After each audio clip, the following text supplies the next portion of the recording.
The hose slithered like a green snake, slick with dew and lies, coiled just beneath the fence line like it had something to hide. At first, I thought I was dreaming. You ever wake up and feel something's wrong? Not because of a noise, but because of an absence of one that was me. It wasn't the rooster or the soft whir of the solar backup humming to life. It was the silence of drought, broken by the gurgle of a thief's ambition. I rolled out of bed that morning the way old men do, stiffly, reluctantly, with the weight of coffee still out of reach. It had been a dry summer, not a turn the lawn yellow kind of dry, but a buy barrels and pray kind, the kind where the government holds press conferences about conservation, while HOAs hold flower contests like they're the Vatican of curb appeal. And that's how I knew something was off. My tank, my private, off-grid, solar pumped, legally installed, God-blessed tank had been unusually low for days. At first, I blamed the heat, then the lines, then the solar array. I had even spent 3 days checking the pump, fiddling with valves, and calling my nephew, who used to be a plumber, before YouTube made him a star. None of it added up, until I walked out onto my back porch in slippers, robe, and sleep-drunken annoyance, and saw the hose. It crawled from a small, jagged hole cut neatly into the bottom corner of my wooden fence, like it had burrowed its way in. No permission, no shame, just there, bold as brass and twice as smug. I followed it with my eyes, blinking against the sun, and there she was, Karen. Of course it was Karen. There she stood, draped in a linen garden hat, like she was posing for the cover of Suburban Vogue, holding a hose in one hand and a mug that said "World's Best HOA President" in the other. Her lawn was so green it could have been CGI. Her marigolds bloomed like they were paid to. She waved at me, waved, not sheepish, not surprised, not caught, just waved. You ever been so angry your body didn't know what to do with it? Like your muscles wanted to scream, but your bones wanted to laugh. That was me in that moment, because suddenly, everything clicked in the water pressure fluctuations, the sputtering taps, the noise the pump made like it was gasping for breath in the night. It wasn't malfunctioning. It was being siphoned. My water, my tank, my pressure, all of it, hijacked, and not by just anyone, by Karen. Now, in case you don't live in a neighborhood with a homeowners association, or if you do, but it's one where the president doesn't believe she's a monarch crowned by God and lawn fertilizer. Let me explain something. Karen wasn't just on the HOA board. She was the board, she was the rules, and she had them memorized like a prophet with a spreadsheet. Trash cans must be returned by 600 p.m. Lawns must be under 5 inches, no chalk drawings, no flags unless approved, no backyard hens unless they are named Deborah. Okay, maybe I made up that last one, but you get the idea. She ruled with the kind of authority that only comes from having no real power anywhere else, and she loved it. But here's the twist: rules for Karen were more like friendly suggestions. Her hedges taller than regulation. Her back patio, technically not in compliance with setback ordinances. Her sprinkler system, well, that was always a mystery. It never stopped. Even during a countywide water advisory, it ran like a baptism for her begonias. I stood there for a long moment, barefoot on the cracked earth, the sun climbing behind her like a halo for the unholy. Then I turned around, walked back into my house, and sat down. Didn't speak, didn't rage, just sat. That was the beginning. But here's my question to you. If you're still watching, at what point does a neighbor become a thief? Where's the line between shared space and stolen resource? Because what I realized that morning wasn't just that I had been robbed. It was that the robbery had been so normalized, so publicly invisible, that Karen didn't even think she had done anything wrong. That chilled me later that afternoon. I walked the fence line. No fanfare, no confrontation, just quiet investigation. I noted how the hose came through not carelessly, but cleanly, deliberately. The hole was cut with precision, not a bite from an animal, not a random break in the wood, a choice. I leaned down. The flow of water was steady, strong, unbothered. This wasn't a one-time oops. This was infrastructure. This was installed. That night I didn't sleep. I sat in the kitchen flipping through old paperwork, invoices from when the tank was installed, property lines, even the dusty old easement agreement my grandfather signed when the HOA first begged to tap our well during a severe drought 15 years ago. That agreement, I would later confirm, had expired 6 years ago, but that night, all I knew was this Karen thought the line was still open, and she was treating it like her own private reservoir. And maybe the scariest part was that she might not have been alone. What if it wasn't just her house being fed? What if the reason the pressure had dipped so significantly was because she'd been generous with my water? It's a funny thing. Betrayal. It doesn't arrive with warning signs. It slips in under the fence, just like that hose. And when it's caught, it doesn't even flinch. It smiles. It waves. It tells you the flowers look lovely this year. I made tea that night instead of coffee. Too jittery for caffeine, I sat by the window and stared at the yard I thought I owned. A man likes to think his land is his kingdom, that his water, his fence, his tank, those things matter. But that night, I felt like I was sitting in someone else's fiefdom, like Karen had carved her initials into the very pressure gauges of my life. And so the question remains for you, for me, for anyone who's ever watched power get twisted by small people with big ambitions. Where do you draw the line, and when someone crosses it in silence, dressed in roses and bylaws? How long until you say enough that night? I made a decision. I wouldn't yell. I wouldn't report her yet. I would gather. I would see, and most importantly, I would wait. Because some thefts can be forgiven, some misunderstandings can be clarified. But what I saw in Karen's eyes when she waved at me, that wasn't misunderstanding. That was ownership. And I was about to take it back. Drop by drop, pipe by pipe. You still with me? Good. Because that was only the first morning. You won't believe what she did next. The next day began with a rate. Not the kind that comes from wildlife, though, around here. Snakes aren't rare, but a sharp mechanical clink that echoed through the early air like metal teeth grinding against stone. It came from the back fence. I stayed still, listened, counted the seconds between sounds. Then I poured a mug of coffee, pulled on a flannel shirt that had seen too many winters, and stepped out like I always do, quiet, steady, unassuming. But this time, I wasn't just out for morning air. I was hunting. The hole in the fence hadn't changed, still surgical, still hidden behind the thick lattice of honeysuckle she'd planted years ago. Smart. Really, its vines concealed the gap better than any wooden patch job would have. But what had changed was the hose. A second line now branched off the first. Not the same green one from before, but a thinner, newer hose beige, with blue stripe markings. I recognized it as commercial-grade drip irrigation tubing. She'd upgraded, not just in secrecy, in volume. That tubing wasn't cheap. It's designed to cover long distances with minimal loss in pressure, which meant she wasn't just watering her front yard with it anymore. This new branch was going somewhere else, somewhere farther. The original hose still fed toward her garden, winding across her yard like a lazy stream. But this second line split from a Y connector just behind the fence. I followed it with my eyes along the inside of my own property line, watched it disappear beneath a patch of rocks she had carefully stacked years ago to discourage deer. I had believed that. One. Now I knew better. The rocks were camouflage, a hiding place for theft. I crouched and touched the tubing, warm, still in use. I didn't pull it out, not yet.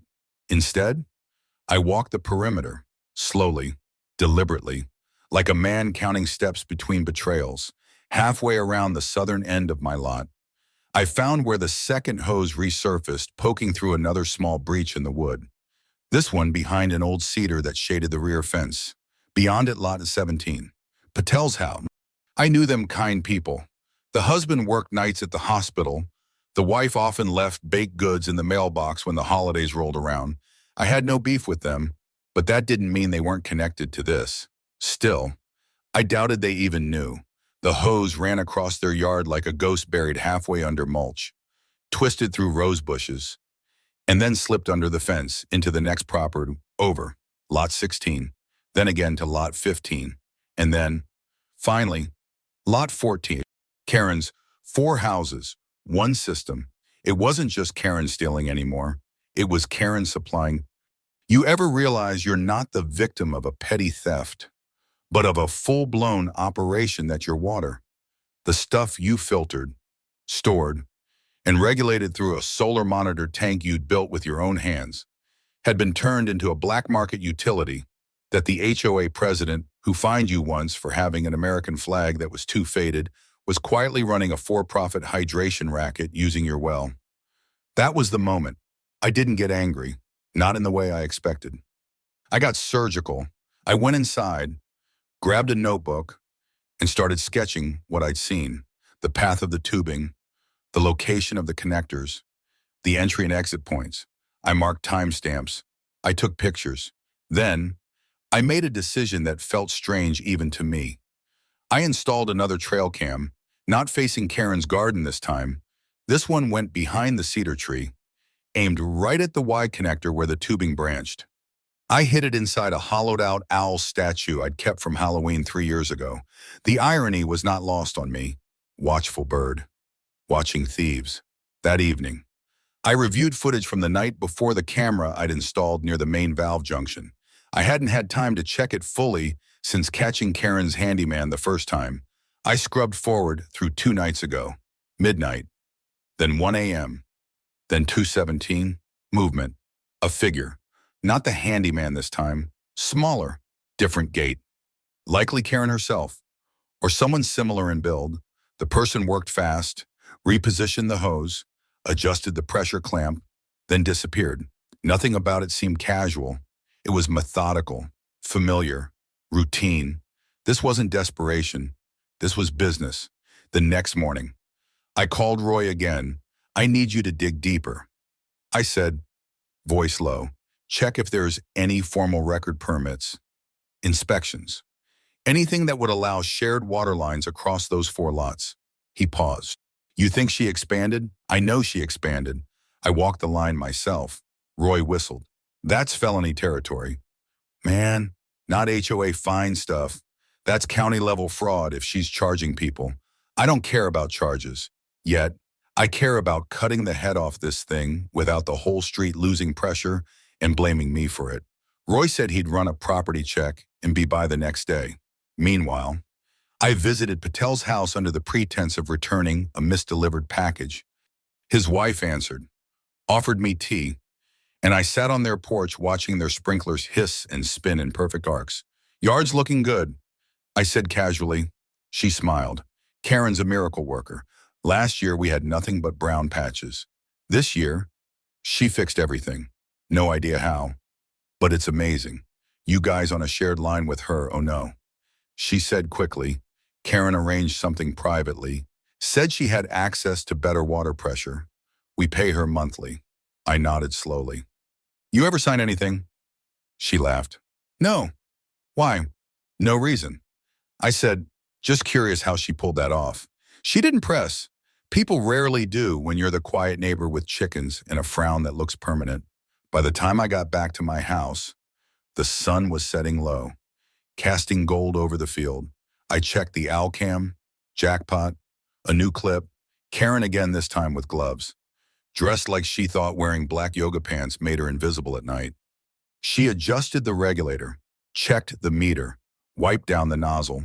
This wasn't the act of someone stealing quietly. This was someone maintaining infrastructure, like a landlord checking on her tenants. I saved the footage, backed it up twice, copied it to a spare drive I kept hidden inside the false bottom of my barn cabinet.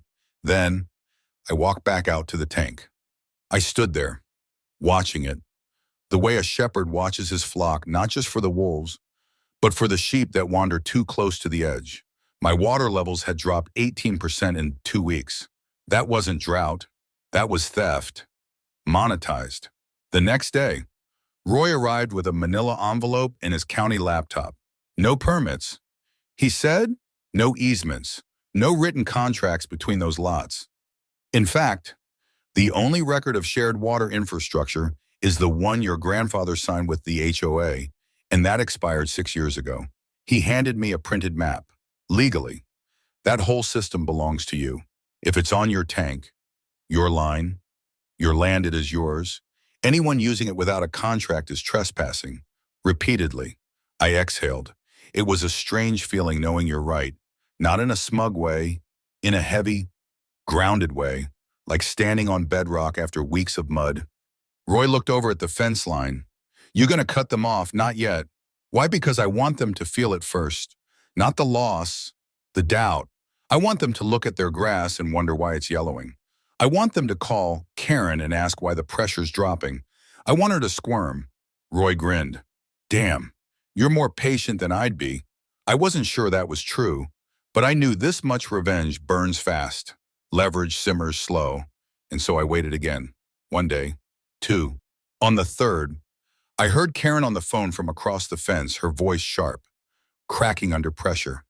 Literally, this is unacceptable. She barked. Something's wrong with the main. No, I'm not calling the city again. It's not my system. It's complicated. Yes, Karen, it is. And you've got no idea just how deep the roots of this hose go. On the fourth morning, the dew clung to the grass like secrets, heavy and reluctant to let go. I sat at the kitchen table, nursing black coffee and reviewing water pressure logs like a detective poring over crime scene photos. Spikes, drops, minor surges at odd intervals. It was more than noise, it was a pattern, a coded confession written in gallons. By now I knew the infrastructure. My mom, the hose network, the split lines feeding from my tank into Karen's yard, and from there into at least 3 others. I had the footage, the paths mapped out, the water usage logged. But what I didn't have, what still gnawed at me, was motive. Or rather, scale. I knew she was siphoning. I knew she was supplying. But for what, for who, and how deep had the neighbors bought in? That day I walked farther than usual. Not along my property line this time, but out onto the public sidewalk. Like just another early riser out for fresh air. I passed the Patel house, then lot 16, the newlyweds with the spotless minivan and the pink flamingo lawn decor. Their sprinklers were running. I noted the pressure high, too high. Considering the county's conservation notice still in effect, Lot 15 had no visible signs of irrigation. But the hydrangeas lining the walkway looked like they'd been blessed by rainfall. Fake rain, silent, stolen rain. And Lot 14, Karen's home base, stood there with its garden glowing in Technicolor green. Her lawn was too perfect, a living lie. It wasn't just the healthiest grass in the HOA. It looked like it was auditioning for a golf tournament. No hose lay visible anymore. She had cleaned up, reburied lines, hidden the proof. But I already had what I needed, so I walked back. That afternoon, while replacing a cracked irrigation filter, I heard voices near the mailboxes. My property stretched far enough that I could catch snippets of conversation from the street if the wind cooperated. It did. She said the city rerouted the supply. Someone said a woman, unsure tone, no. She said her system just boosts what we're already getting. Another replied, male, confused, or suspicious. She didn't say anything about using someone else's tank. Then the sound of footsteps fading, and a car door closing. I stood there for a while after that, hands still in the dirt. It was happening. The doubt, the erosion of confidence. Karen's illusion had begun to slip. And like all facades, once the first brick falls, the rest follows fast. But I didn't push. I pulled. That evening, I drafted an anonymous note and slid it into the mail slot of the HOA's office drop box. Just 3 sentences. Is the HOA aware of unauthorized irrigation lines connecting private lots to a non-HOA tank? Are these systems permitted and documented? Might be worth asking where your water's really coming from. No signature, no accusation. Just the right questions in the right hands. 2 days later, a new letter arrived in my mailbox. Not from the HOA board, from Karen herself. It was hand-delivered. In a thick envelope bearing my full name in calligraphy, she probably learned in one of those decorative planning workshops she bragged about at HOA brunches. Inside, a typed letter, 3 pages long, printed on thick cream-colored paper that smelled like scented printer toner and old money. It started warmly. Dear neighbor. She didn't use my name again. The letter veered between passive concern and weaponized politeness. She addressed the unfortunate misunderstandings regarding shared irrigation support, claiming that a few helpful extensions were provided during a time of neighborhood strain. She assured me that no harm was intended, and that any impression of impropriety was rooted in miscommunication rather than malice. She ended it with a flourish. I trust, moving forward, we can resolve this amicably for the sake of the community's harmony and aesthetics. Aesthetics, not sustainability, not legality, not even decency. Harmony and aesthetics. I folded the letter once, then twice, and slipped it into the fire pit out back. Didn't burn it yet, just placed it there, like a piece of evidence waiting for ignition. The next morning, I visited Mr. Benson, Lot 13, retired postal worker. Quiet, old school, always kept to himself. His yard had never been particularly lush until this summer. Now it bloomed, almost suspiciously. I knocked. He answered wearing a fishing hat and holding a pair of garden shears. Morning. I said, nice roses. He grunted. Miracle. Really. Don't know what Karen put in the water. My brow lifted. Karen. She's been helping a few of us. Said she worked out a new supply method. I just paid my part. And she got the pressure boosted, cheaper than city rates. 2. I paused. You signed anything, nope. She said she handled it through the board. I nodded, thanked him, and left. Back home, I updated my diagram. Karen's web now stretched to 5 properties. 5, each one pulling from my tank. Through her network, via stolen infrastructure, and all under the illusion of HOA authority. But she'd overreached. She'd overpromised. And nature, unlike humans, doesn't play favorites. The next day, a minor heat wave swept through. Temperatures spiked. My livestock troughs dipped faster than they should have. I had to top them manually twice. The pressure logs showed activity at 2:41 a.m. Then again at 4:08. Spike, drop, spike, drop. I waited for the phone call. It didn't come that day. It came the next. A man named Harris from Lot 16. I don't mean to bother. He started hesitant. But Karen mentioned you might know something about the water supply system around here. I played dumb. Depends. What's the issue? Our sprinklers went dead this morning. Karen said it was a temporary valve issue, but I noticed something weird. The tubing behind our fence, it's connected to a line that runs through your lot. Is that yours? I let the silence settle, then answered carefully. It is. He cleared his throat. I think we've been misled. You have. I said simply, I didn't know. I believe you. More silence. Then, what now? I'll handle it. After that, the calls began. Patel, the newlyweds, even Benson. Eventually, each of them, independently, reaching out with the same confusion, the same sense of being duped. They didn't even know they were participating in theft. They thought they were paying for a better deal. Some even assumed Karen had installed a second HOA tank with city approval. The real story. That one hit hard, especially when I told them the tank belonged to me. Always had. That no new contract existed. That Karen's deal was built on expired paperwork and a hole in a fence.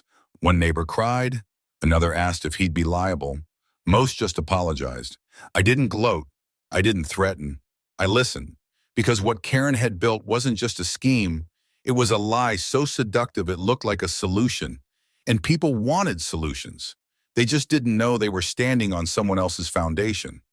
That night, I sat by the barn under a soft moon, the smell of dust and hay rising like memory. My phone pinged. New pressure spike. Karen was trying again, pushing water through despite the slowdown. Desperate now, she was losing control of her empire. And empires built on stolen resource never fall gently. The only question left wasn't if it would collapse. It was how loud the crash would be, and who would be standing when the dust settled. The wind shifted that morning. Not in direction, but in feel how it curled through the leaves, how it moved past the eaves of the house. It no longer carried just heat and dust. It carried tension, a kind that builds in a community just before the storm breaks. You can't see it, but you can feel it in how people close their garage doors a little faster, how voices at the mailbox drop to whispers, how Karen's smile, once permanent, now twitched at the corners like something held together by a fraying thread. I had always known the truth would surface, but I hadn't expected it to float up so quickly or so completely. The problem with running an underground operation built on something as basic and necessary as water is this: the moment it falters, everyone notices. And once one neighbor realizes they've been lied to, it spreads like a ripple across a still pond. 3 more calls came in that morning. Not confrontational, not accusatory, just tired, curious, confused. Karen had promised them pressure, consistency, and quiet. What they got instead were brown patches on their lawns and an HOA president who now avoided eye contact in broad daylight. It was time. Not for revenge, not yet. That comes with emotion. This wasn't about emotion anymore.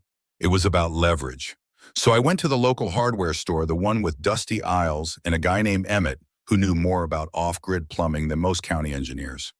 I picked up 3 things: a high-pressure shutoff valve with a locking mechanism, a digital flow monitor with Bluetooth sync, and a wooden sign I'd commissioned the week before. The words were simple: private water supply, access by permission only.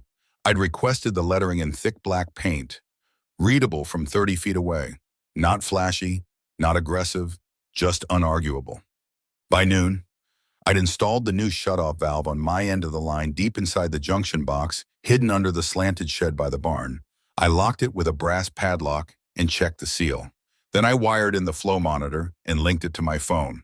From now on, every gallon pulled from my system would be logged and time-stamped in real time. Then I mounted the sign next to the main fence right beside the honeysuckle where Karen's first hose had slithered through like a thief in church. I didn't tell anyone. I didn't need to.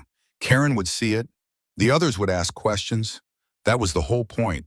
Later that day, I heard her, not speaking to me, no. She was on the phone again, pacing in her yard, frustration curdling in her voice. I don't know what he's doing. He put up some sign. No, I haven't talked to him. I don't need to talk to him. It's just this wasn't the plan. No, Karen, it wasn't, because your plan didn't include getting caught. The next move was hers. I'd taken my turn. Now I waited. That evening, I sat on the porch with a glass of sweet tea and watched the sunset bleed across the horizon like watercolor spilled in reverse. My phone buzzed at 2:11 a.m. Pressure surge detected. I blinked. Then again at 2:13. Attempted flow spike. Abnormal rate. I rose without rushing, moved through the dark with familiarity. Out the side door. Boots on gravel. Flashlight low. The junction box was intact. The lock in place. But the metal pipe above the new valve damp, not leaking, not broken, just touched. Recently, sweat condensation, though. It was too localized, too human.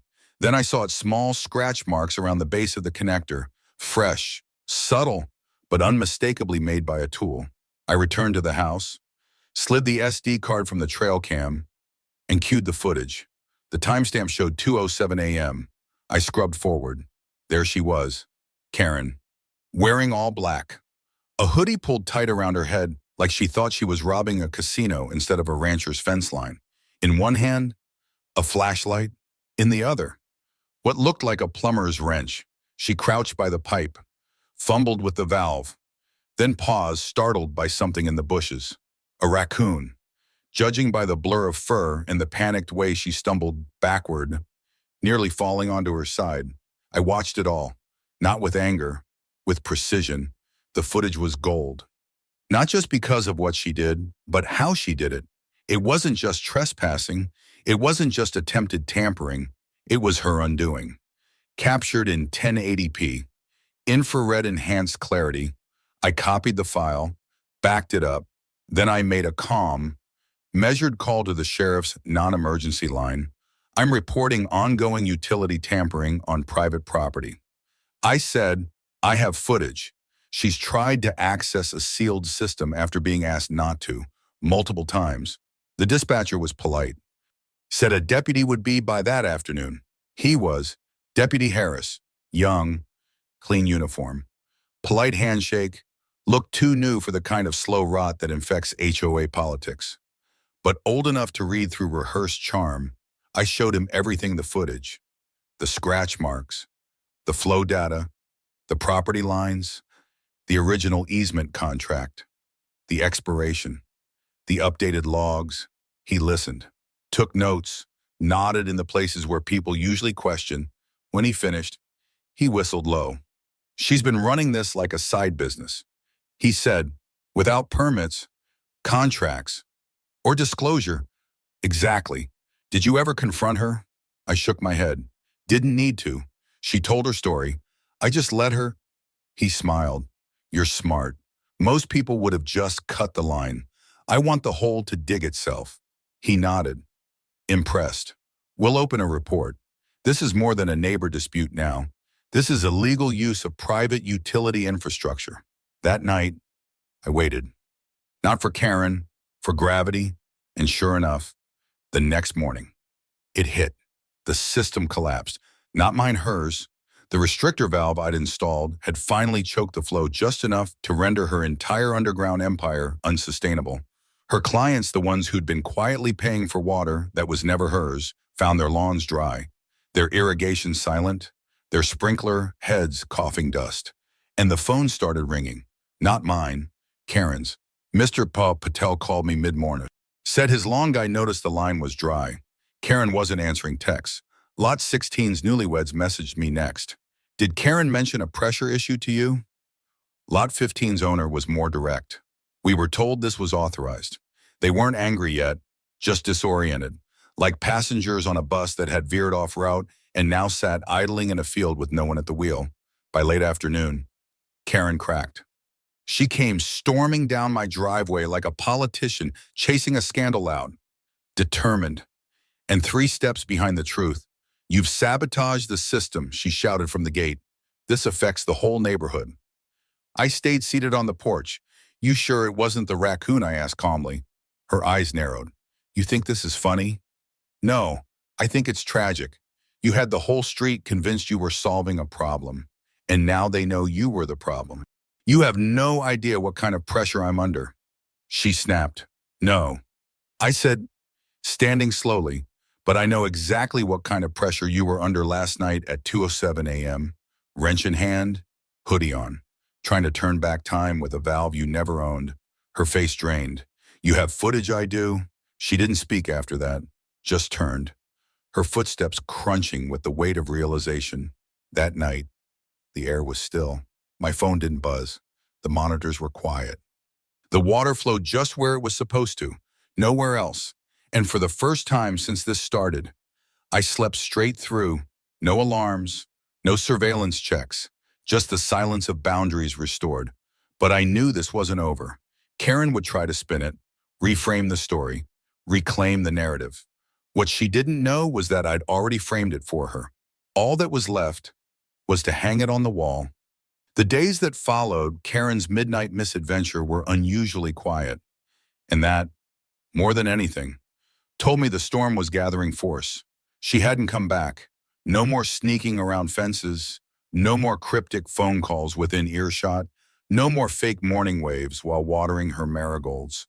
The spigot on her charm had been turned off, dry as her sprinkler lines. But silence in a place like this never means surrender. It means strategy. It means something is moving underground again, not through hoses this time, but through influence, relationships, whispers. On the 3rd day, a letter appeared in my mailbox. This one came not in calligraphy or scented paper, but with the stamped logo of the HOA board. A bright blue emblem that looked official enough to make the unsuspecting nervous. I opened it at the kitchen table with a steady hand, already suspecting what it would contain. I wasn't wrong. The letter cited me for unauthorized disruption of community water continuity, potential hoarding of resources critical to neighborhood wellness, and, most absurdly, intentional interference with collective beautification efforts. Collective beautification efforts. I let the phrase roll around in my head like a marble in a tin can. Somewhere out there, Karen had weaponized the bylaws again. The letter was clearly her doing, even if it bore the neutral signature of the board. It was her voice, filtered through policy. They gave me 7 days to remedy the disparity or face fines and formal review. I didn't reply. I didn't have to, because while Karen was busy reasserting control with paperwork, I was preparing something far heavier, a case. Over the next few days, I compiled everything: trail cam footage, labeled by date and time, digital pressure logs synced to spikes and drops, maps of the illegal hose network crossing property lines, signed testimonies from 3 neighbors, each confirming Karen had taken payment without disclosure, consent, or contract. Copies of the expired easement, with official notations from Roy, who'd also sent me a notarized letter confirming the county had no active agreement with the HOA regarding my water supply. I placed everything into a folder, not a digital one, a real one, thick, red, with tabs and labels. Because when the time comes to stand in a room full of people who only believe what they can see, you don't pull out a flash drive. You place a folder on a table and let the weight of it make a sound. Karen must have sensed it was coming, because 2 days later, a petition appeared in the neighborhood's group chat, requesting a special meeting to discuss water issues. Circulated by Karen herself, she'd pulled her allies, those who'd benefited from her improved irrigation service, those still believing she was the one who'd saved their roses, their tomatoes, their HOA dues from a drought-struck city system. The narrative was shifting again. She was casting herself as the one trying to unify the neighborhood, while I, the man with the tank, was the recluse hoarding water like gold coins in a bunker. Fine, let her play the martyr. I didn't need theatrics. I had proof. The meeting was scheduled for Thursday night, 6:30 p.m., at the community clubhouse, same place they held HOA elections, summer pancake breakfast, and the one-time a Zumba class that ended in 3 ankle injuries and a broken folding chair. I hadn't been inside that building in almost 2 years. When I walked in, every chair was full. Karen stood at the front, poised behind a folding table stacked with printed bullet points, water use graphs lifted from who knows where, and what looked like a mock-up of a shared irrigation model that she was proposing as the solution to current water irregularities. She wore a red blazer and her signature faux earnest smile. As I entered, a few heads turned. Some nodded, some didn't. I took a seat in the back row. The folder rested on my lap, warm from the walk. Karen opened the meeting with a speech long, rambling, half-baked. She blamed climate change. She blamed city grid delays. She suggested some individuals may be inadvertently affecting pressure dynamics. She never used my name. She didn't have to. When she finished, the floor was open for questions. I didn't raise my hand. I stood, walked slowly to the front. No one stopped me. I placed the red folder on the table beside her and opened it. Silence. And then I began. I spoke plainly, not with anger, with facts. I laid out the timeline when the siphoning began, how the pressure logs tracked usage spikes coinciding with specific valve openings. When the footage captured tampering, I showed photos of the Y-splitter hidden under decorative rocks, maps of the hose line spanning multiple properties, and the statements from neighbors who had paid Karen in cash envelopes, some under the impression that she represented the HOA officially. I explained that the original water sharing agreement with the HOA had expired 6 years ago, that the easement, under law, reverted full control of the tank and associated lines to me, that every gallon since then had been taken without permission. Then I played the video. Karen, hoodie, flashlight, wrench, fence line, 2:07 a.m. There was an audible gasp. A chair creaked. Someone muttered. "Is that real?" I answered. "Yes, it's real. Date stamped. Motion activated. Admissible." I turned to the board chair. A man named Derek I barely knew, but who now looked like he'd swallowed a lemon. "I don't want fines," I said. "I don't want apologies. I want the board to acknowledge that what's happened here is theft, orchestrated and covered up by someone in a position of power. using this community's trust to operate an illegal system that endangered my property, my animals, and your credibility. I stepped back. Karen tried to respond, but the air had shifted. Her voice caught. Her words stumbled. Her eyes darted across a room, no longer nodding in rhythm with her. The board chair stood. "Can you prove this is all true?" he asked. I handed him Roy's notarized documents, the county seal stamped in blue ink at the top. He read it, twice, then turned to Karen. She tried, denied, deflected, then faltered. Derek made the motion. The board voted.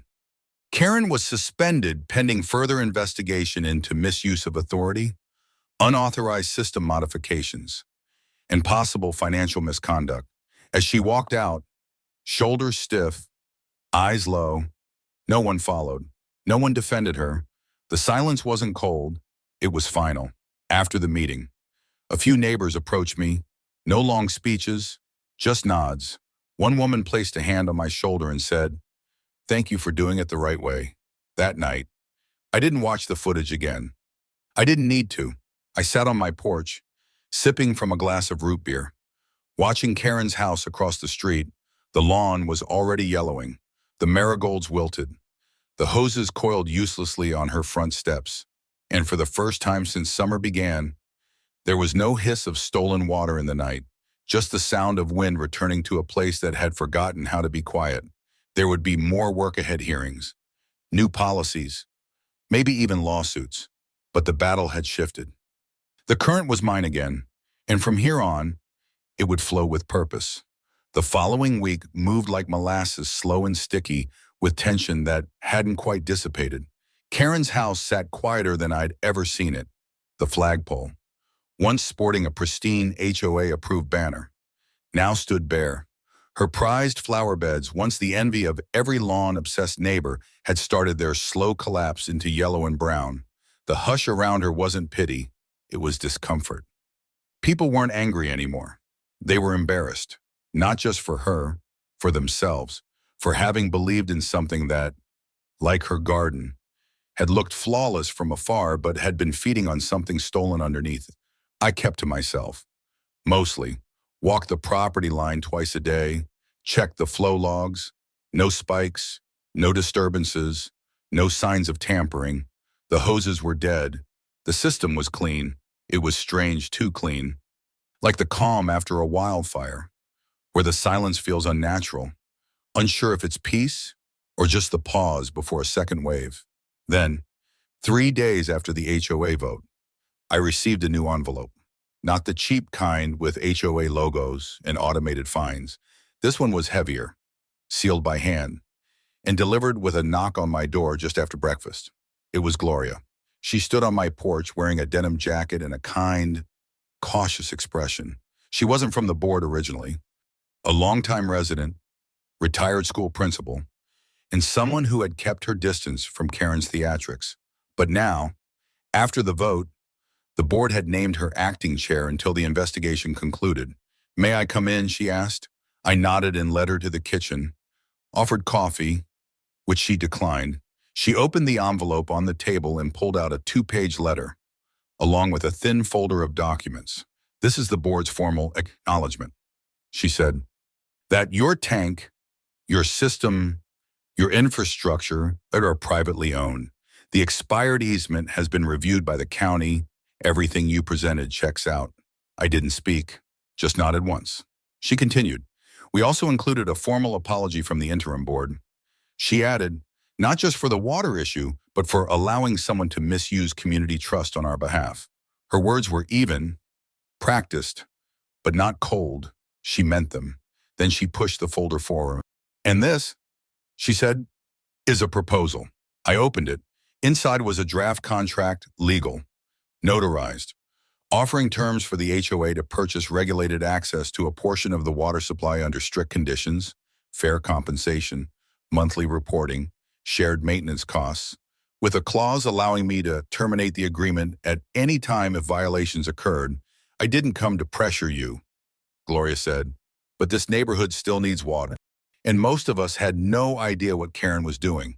We're trying to make things right." I sat with it, looked out the window at the tank, the pipes, The small green sign on the fence that now served as a warning and a reminder.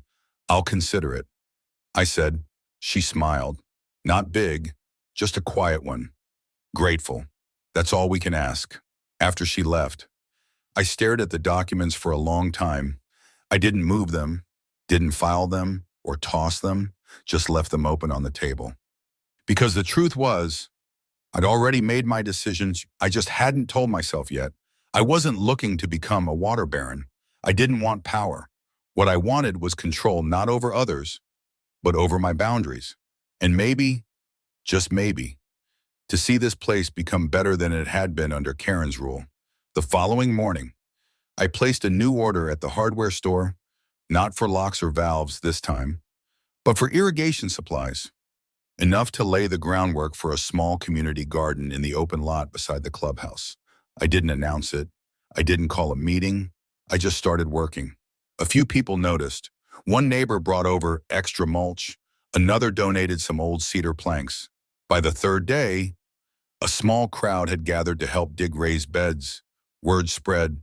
People showed up not just to plant, but to talk, to ask questions, to apologize, to contribute. And slowly, the air around the neighborhood shifted. The whispers weren't about Karen anymore.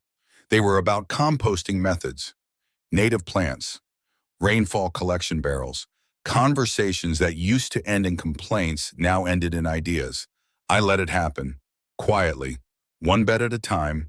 Then came the reporter, local paper, young, eager, said she'd heard a strange story about an HOA water scandal and a man with a solar-powered tank who'd become the reluctant steward of his neighborhood.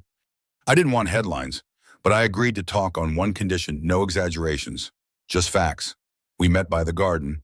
I told her everything from the first strange pressure drop, to the hose in the fence, to the moment I watched Karen stumble away in the dark with a wrench and a lie. She asked me what I learned. People don't always know when they're being misled. I said, but they always know when they have been respected. The article ran a week later under the headline, "The Man Who Owned the Water." It wasn't flashy, but it was honest. And Karen, she vanished. Not literally. Her house still stood at the corner, wilted and watchful, but she stopped appearing at events, stopped walking her dog, stopped pretending. The woman who once curated every inch of public perception now closed her blinds and left her mailbox full for days at a time. Her world had shrunk to fit the truth she'd tried to outrun. The board met again, this time not in crisis, but in review. The investigation had concluded. Financial records showed Karen had collected cash from at least 6 households, none of it reported, none of it authorized. She was removed, not suspended, removed. A letter arrived the next day, signed by Gloria, thanking me for my patience, my integrity, and my unwillingness to retaliate. It also included a final request. Would I sign the contract? Would I allow the HOA to legally buy access to excess water from the system? With oversight, with transparency, with dignity. I folded the letter and placed it on the table next to the others. Then I stepped outside. The sun had just begun its climb. The grass glistened, not from over-irrigation or rogue pipes, but from a soft morning mist. I walked past the tank, past the valves, past the sign. No hoses in sight, no holes in the fence, just peace.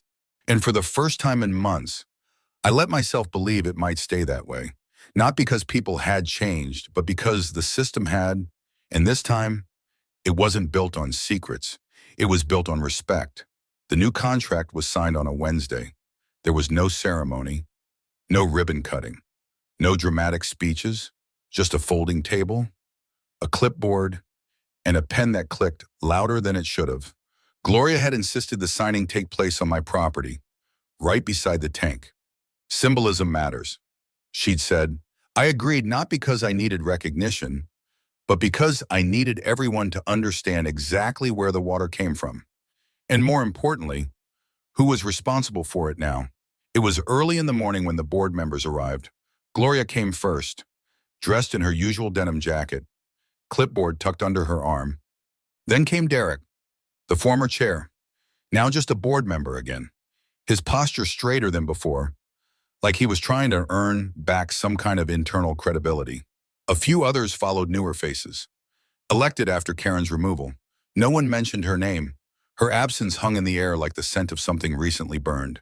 We stood in a circle under the wide sky, the morning light cutting through the mist in long, slow ribbons. The tank behind us cast a solid shadow, steady and unmoved, just like it had been through the entire ordeal. I read the final version of the agreement slowly. Word for word, it was exactly what I'd asked for: limited access to overflow water during specified period, monthly monitoring with dual logging and third-party audits, full termination rights reserved to me at any time, no questions asked. A portion of all payments dedicated to maintaining community water infrastructure, including the new garden. Zero personal liability for damage caused by HOA negligence. I signed, Gloria signed, Derek signed last, and just like that, something shifted, not just in legal terms, but in tone, for the first time since Karen had slithered that hose through my fence. The neighborhood's water story had moved from extraction to collaboration. The new plumber showed up the following week, certified, licensed, quiet. He installed the new meter, embedded a secondary pressure monitor into the pipe junction, and calibrated the digital flow tracker to ping both the HOA system and mine. 2 screens, 2 passwords, 2 truths. I like that. Redundancy brings peace of mind. After he left, I added one more touch, a second sign, smaller than the first, shared with permission. I mounted it beneath the original, because power without permission is theft. But power shared wisely, that's something else entirely. In the days that followed, the change was subtle but real. People stopped me more often. Some waved with a little more respect. A few dropped off thank you notes. One elderly woman brought a warm apple pie, her hands shaking slightly as she handed it to me with a quiet for everything. Even the younger residents, those who'd once looked right through me, now offered to help stack lumber for the garden beds or patch the split in my eastern fence. It wasn't grand, it wasn't noisy, but it was real. The air had shifted, and the garden began to bloom. The HOA designated a stretch of land near the clubhouse for it. What had once been patchy sod and rotted lawn chairs became a space of soft soil and promise. Kids painted wooden signs for the vegetable rows, tomatoes, zucchini, cucumbers, heirloom carrots. Someone built a bench from old pallet wood and placed it under the shade tree that survived the last big storm. People came to water in the mornings. They came to weed in the evenings. No one needed to be told what to do. No one waited for instructions. They just showed up, tools in hand, hearts open. It wasn't perfect. The Patel boy accidentally flooded the strawberry patch once. A rogue squirrel dug up half the pepper starts. But it was ours. And it wasn't built on lies or loopholes. It was built on what remained after the fallout. The desire to grow something real. One morning, as I was refilling the tank from the well's solar pump, I saw her, Karen. She was walking her dog, a tiny thing that had once barked at every passing shadow, but now moved with the same wary silence as its owner. Karen looked smaller, not physically, spiritually, her shoulders hunched, her eyes downcast, like someone who'd stepped off a stage and realized the applause was never for her in the first place. She slowed when she reached my fence, read both signs. Her eyes lingered on the second one, shared with permission. Then she looked up, saw me. I didn't move. She hesitated, took a breath, then, quietly, walked up to the gate but didn't enter. I came to apologize. She said, voice brittle, like it hadn't been used in a while, for something honest. I waited. I thought I was helping people. She continued, I thought if I could make things run smoothly, then maybe I'd finally matter around here. I said nothing, but I went too far. She admitted, I crossed lines. I knew it. I just didn't think anyone would care enough to stop me. They didn't. I said finally, until I did. She nodded slowly. I'm not asking for forgiveness. She added, I just wanted to say it. I looked at her for a long moment, saw no pretense, no deflection, just a woman unraveling a knot she'd tied around her own legacy. It's not about me anymore. I said, It's about what comes next. She nodded again, eyes wet now, though she blinked them dry before turning and walking away. I never told anyone about that conversation. It didn't need to be part of the official story. The real story was what came next. The board introduced transparency policies. Monthly newsletters replaced passive-aggressive notices. Gloria was elected chair permanently. Committee seats rotated. Decisions were posted publicly. Votes required quorum. There would be no more Karens. Not because no one else would try, but because the system wouldn't let them. I found myself invited to speak at the next HOA gathering, not as a victim, not as a whistleblower, but as someone who had learned what happens when control replaces cooperation. I didn't prepare a speech, just stood and talked. I spoke about boundaries, about ownership, about how silence lets rot grow roots, and how shared resources only work when built on shared respect. When I finished, they didn't applaud. They didn't need to. They understood. That night, the garden shimmered under the moonlight. Dew clung to the leaves like tiny second chances.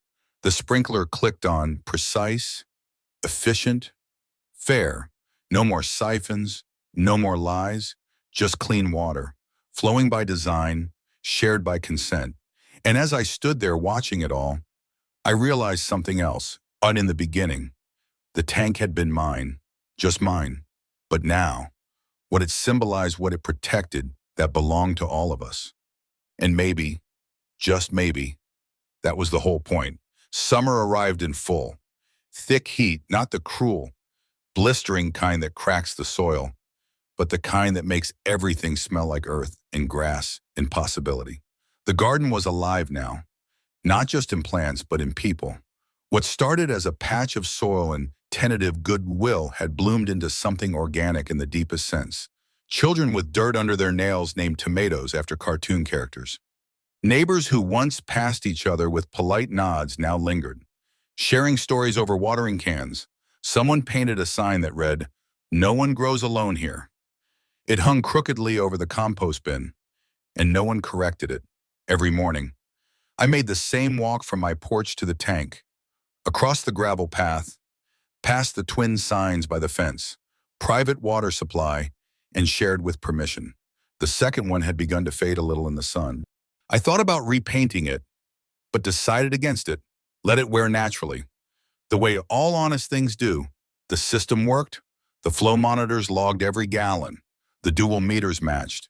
The digital dashboard on my phone hadn't buzzed in weeks. No spikes, no surges, no theft, just steady, lawful distribution. It was boring, and that's exactly what I'd hoped for, in a world that had been roiled by deception. Boring felt revolutionary. Then, one Thursday afternoon, I received a letter, not from the HOA, not from Gloria, from the county.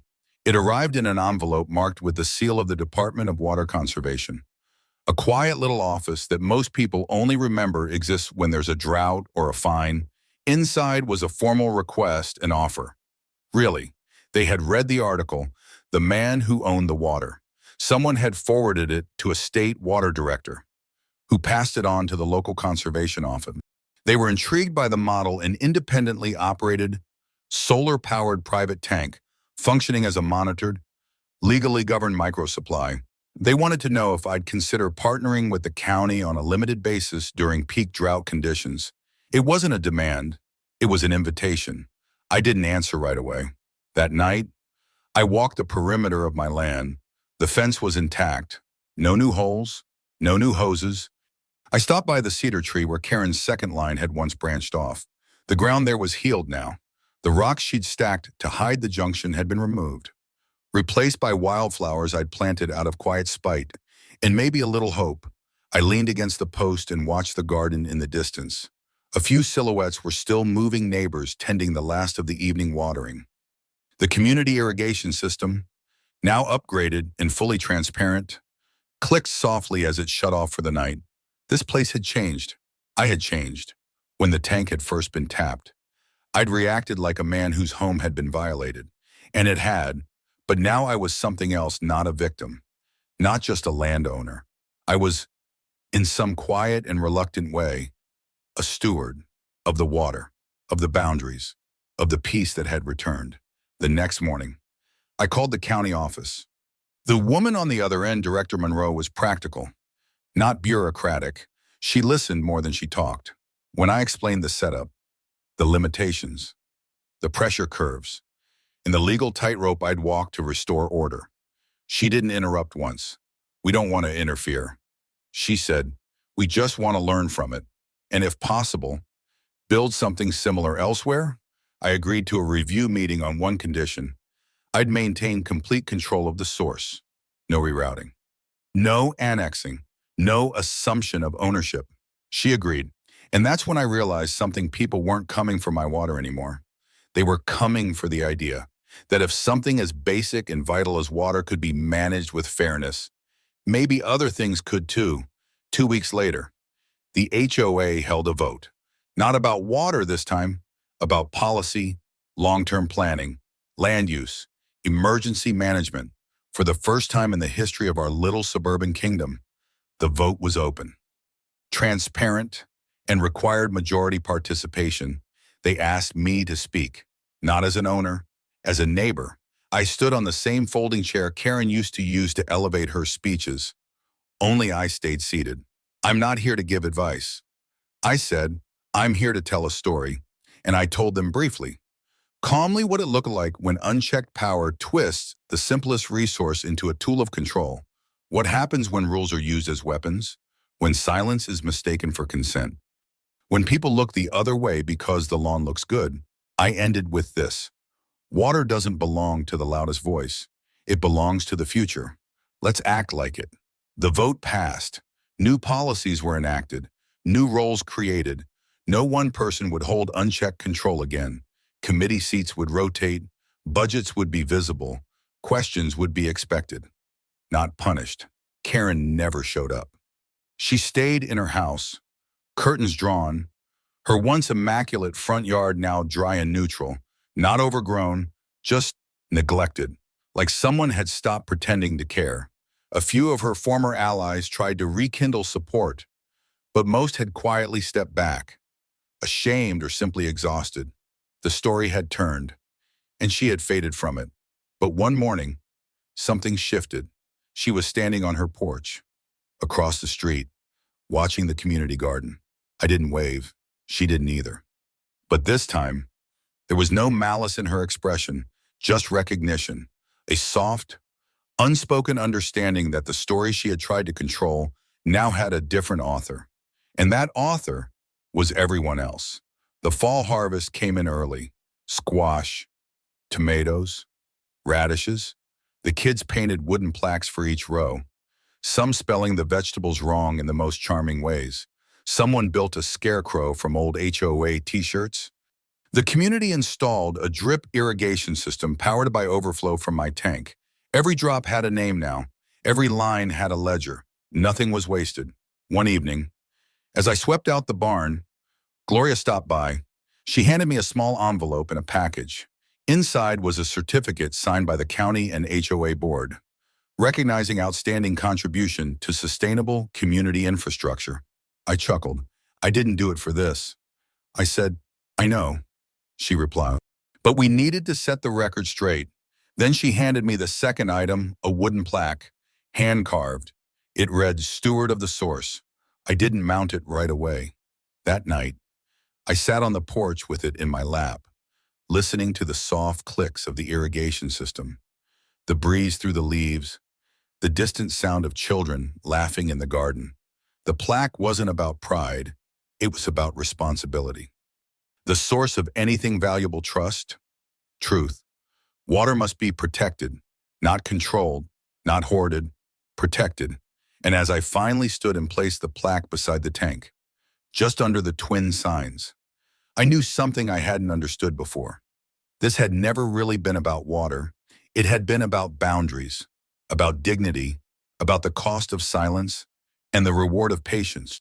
And so, under a sky washed clean by the turning season, in a town once ruled by noise and control, I listened to the only sound that mattered now: the steady flow of water, shared freely, tracked precisely, and finally, respected.